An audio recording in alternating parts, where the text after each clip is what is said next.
തിരുവനന്തപുരം സംസ്ഥാനത്തിന്റെ സ്വപ്ന പദ്ധതിയായ വിഴിഞ്ഞം തുറമുഖം യാഥാർത്ഥ്യമാകുന്നു.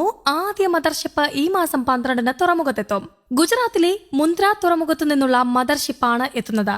വൻ സ്വീകരണം ഒരുക്കാനുള്ള നടപടികൾ സർക്കാർ ആരംഭിച്ചു.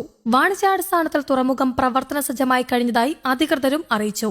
ഇറക്കുമതി കയറ്റുമതി പ്രവർത്തനങ്ങൾ നടത്താനുള്ള കസ്റ്റംസിന്റെ അനുമതി വിഴിഞ്ഞം ഇന്റർനാഷണൽ സീപോർട്ട് എന്ന വിഴിഞ്ഞം തുറമുഖത്തിന് ലഭിച്ചിരുന്നു. കസ്റ്റംസ് ആക്ടിലെ സെഷൻ 7A അംഗീകാരമാണ് കിട്ടിയത്. ഇന്ത്യയുടെ ആദ്യ ട്രാൻസ്ഷിപ്മെന്റ് തുറമുഖമായി പ്രവർത്തിക്കാനുള്ള അനുമതി വിഴിഞ്ഞത്തിന് കഴിഞ്ഞ ഏപ്രിലിൽ ലഭിച്ചിരുന്നു.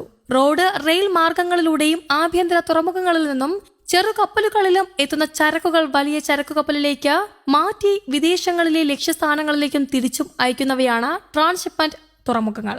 കേന്ദ്ര സംസ്ഥാന സർക്കാരുകളും അദാനി ഗ്രൂപ്പും ചേർന്നുള്ള പൊതു സ്വകാര്യ പങ്കാളിത്ത പദ്ധതിയാണ് വിഴിഞ്ഞം തുറമുഖം. ലോകത്തെ ഏത് വലിയ കപ്പലിനും വിഴിഞ്ഞം തുറമുഖത്ത് അടുക്കാം. രാജ്യാന്തര കപ്പൽ പാതയ്ക്ക് തൊട്ടടുത്ത് എന്നതാണ് വിഴിഞ്ഞത്തിന്റെ ആകർഷണം. മാത്രമല്ല 24 മീറ്റർ സ്വാഭാവിക ആഴമുണ്ട് എന്നതും 800 മീറ്റർ ബർത്താണ് സജ്ജമാകുന്നത് എന്നും പ്രത്യേകതയാണ്. കണ്ടെയ്നറുകളുടെ നീക്കത്തിനായി 32 ക്രെയിനുകൾ വിഴിഞ്ഞം തുറമുഖത്ത് ഉണ്ടാകും. ഇതിൽ 31 എണ്ണവും എത്തിക്കഴിഞ്ഞു. നിലവിൽ ഇന്ത്യയുടെ കടൽ വഴിയുള്ള രാജ്യാന്തര ചരക്കു നീക്കത്തിന്റെ മുഖ്യ പങ്കും നടക്കുന്നത് കൊളംബോ, സിംഗപ്പൂർ, UAE ജബൽ അലി തുറമുഖങ്ങളിലൂടെയാണ്. രാജ്യാന്തര കപ്പൽ പാതയിൽ നിന്നുള്ള അകലം, സ്വാഭാവിക ആഴക്കുറവ്, ചെറിയ ബർത്തുകൾ എന്നിവയാണ് മദർഷിപ്പുകളെ ഇന്ത്യയിൽ നിന്ന് അകറ്റി നിർത്തുന്നത്. വിഴിഞ്ഞം സജ്ജമാകുന്നതോടെ ഈ പോരായ്മ മറികടക്കാനാകും. മാത്രമല്ല ഇന്ത്യയുടെ കടൽ വഴിയുള്ള രാജ്യാന്തര ചരക്കു നീക്കത്തിന്റെ കവാടമായും വിഴിഞ്ഞം മാറും. നിലവിൽ ലോകത്തെ മദർ വെസലുകളിൽ ഭൂരിഭാഗവും 10,000 TEU അതായത് 20 ഫുഡ് ഇക്വലന്റ് യൂണിറ്റ് കണ്ടെയ്നറുകൾ കൈകാര്യം ചെയ്യാവുന്നതാണ്.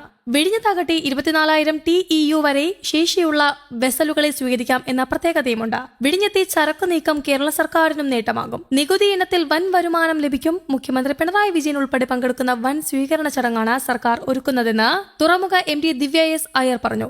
സ്വാഗത സംഘ രൂപീകരണത്തിനായി തുറമുഖ മന്ത്രി VN വാസവൻ യോഗവും വിളിച്ചിട്ടുണ്ട്. 1000-ലധികം കണ്ടെയ്നറുകളുമായി യൂറോപ്പിൽ നിന്നുള്ള കപ്പലാവും ആദ്യം തുറമുഖത്ത് എത്തുന്നതെന്നും ദിവ്യ S. അയ്യർ കൂട്ടിച്ചേർത്തു. അന്താരാഷ്ട്ര തുറമുഖത്തിന് വേണ്ട മാനദണ്ഡങ്ങളായ അന്താരാഷ്ട്ര കപ്പൽ പാതയുടെ സാമീപ്യം, തീരത്തു നിന്നും 1 നോട്ടിക്കൽ മൈൽ അകലം വരെ 24 മീറ്റർ സ്വാഭാവിക ആഴം തുടങ്ങിയവയെല്ലാം നിർദ്ദിഷ്ട തുറമുഖത്തിന്റെ സവിശേഷതകളിൽ ഉൾപ്പെടുന്നു. കേരളത്തിന്റെ സാമ്പത്തിക രംഗത്ത് വൻ കുതിച്ചുചാട്ടം ഉണ്ടാക്കാനിടയുള്ള പദ്ധതിയാണ് തിരുവനന്തപുരം അന്താരാഷ്ട്ര തുറമുഖ പദ്ധതിയെന്ന പദ്ധതിയെ അനുകൂലിക്കുന്നവരപ്പാടും പറയുന്നുണ്ട്. ഈ പദ്ധതി നടപ്പാക്കുന്നതിലൂടെ ഭാരതത്തിലെ തന്നെ മറ്റു വൻ തുറമുഖങ്ങളിലെ വർദ്ധിച്ചു വരുന്ന തിരക്ക് ഗണ്യമായ രീതിയിൽ കുറയ്ക്കാനാകുമെന്നാണ് കരുതപ്പെടുന്നത്. വിഴിഞ്ഞത്തു നിന്നും 10 നോട്ടിക്കൽ മൈൽ അകലെ അന്താരാഷ്ട്ര കപ്പൽ പാത കടന്നു പോകുന്നുണ്ട്. രാജ്യത്തെ ആഴമേറിയ ട്രാൻസ്ഷിപ്മെന്റ് പോർട്ടാണ് വിഴിഞ്ഞം. മദർഷിപ്പുകളെ അടുപ്പിക്കാൻ കഴിയുന്നതിനാൽ ഇത്തരം പോർട്ടുകൾ മദർ പോർട്ട് എന്നും അറിയപ്പെടാറുണ്ട്. 20,000 മുതൽ 25,000 വരെ കണ്ടെയ്നറുകൾ വഹിക്കാവുന്ന കൂറ്റൻ കപ്പലുകളാണ് മദർഷിപ്പുകൾ. ഇവയ്ക്ക് 350 അല്ലെങ്കിൽ 450 മീറ്റർ നീളമുണ്ടാകും. ബഹുനില കെട്ടിടങ്ങളുടെ ഉയരമുള്ള ഇത്തരം കപ്പലുകളുടെ അടിഭാഗം കടലിനടിയിൽ 16-20 മീറ്റർ താഴ്ചയിലും കാണപ്പെടും. കൂടുതൽ ആഴമുള്ള പോർട്ടുകളിലാണ് ഇത്തരം കപ്പലുകൾ അടുക്കുന്നത്. വിഴിഞ്ഞം തുറമുഖത്തിന് പ്രകൃതിദത്തമായി തന്നെ 20-24 മീറ്റർ ആഴമുള്ളതിനാൽ ഇത്തരം കപ്പലുകൾ സുരക്ഷിതമായി തന്നെ അടുപ്പിക്കാനുമാകും. ഈ കപ്പലുകളെ അടുപ്പിക്കാകുന്ന പോർട്ടായതിനാൽ തന്നെ മദർ പോർട്ട് അഥവാ ട്രാൻസ്ഷിപ്മെന്റ് പോർട്ട് എന്നറിയപ്പെടുന്നുണ്ട്. ടൂറിസം രംഗത്തും വൻതോതിലുള്ള വികസനം കൊണ്ടുവരാൻ വിഴിഞ്ഞത്തിനാകുമെന്ന് സർക്കാർ കണക്കുകൂട്ടുന്നു. നിലവിൽ കൊളംബോയിൽ ഒട്ടേറെ പോർട്ടുകളിൽ നിന്ന് കപ്പലുകൾ എത്തിക്കുന്നതിനാൽ കൊച്ചി ഉൾപ്പെടെയുള്ള പോർട്ടുകളിൽ നിന്നെത്തുന്ന കപ്പലുകൾക്ക് ചരക്കുമാറ്റത്തിനായി ദിവസങ്ങൾ കാത്തുകിടക്കേണ്ട സ്ഥിതിയുണ്ട്. ഇവ ഒഴിവാക്കാനും വിഴിഞ്ഞത്തിന്റെ വരവിലൂടെ സാധിക്കും.